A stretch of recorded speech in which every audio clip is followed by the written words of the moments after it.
একটা traditional Assamese muga সিল্কের মেখলা চাদর আমার অনেক বছরের পুরনো। আজকে ওটাই পরে একটা গেট রেডি উইথ মি করলাম। এত সুন্দর ওদের গোল্ডেন লাস্ট শেডটাই মুগার, আর তার সাথে রেড বা ব্ল্যাক বা মাল্টি কালার একটা হ্যান্ড ওয়েভেন ডিজাইন বা প্যাটার্ন খুব সুন্দর লাগে। আর একটু লাইট মেকআপ, সাথে নার্সে ফাউন্ডেশন, একটু নার্সে ব্লাশ অন, একটা টিপ আর লিপস্টিক। অনেক কালার্স হয় এই মেখলা চাদরে। একটা সিলিন্ড্রিক্যাল স্কার্ট, তার সাথে একটা চাদর মানে ড্রেপটা। চাদরটা অনেকে ছোট থেকে বড় কুচির ডিজাইনেও পরে, তবে আমি সমান করে পরি।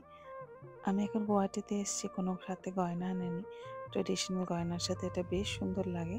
মুগার এই গোল্ডেন লাস্টার, তাই জন্যে আমি বেশি লাল লিপস্টিক লাগাইনি। হালকা কালারের একটা লিপস্টিক, একটা ছোট্ট টিপ, আর সাথে একটা ইমিটেশনের দুল এনেছিলাম, সেটা পরে আজকে ড্রেপ করলাম এই মেখলা চাদরটা।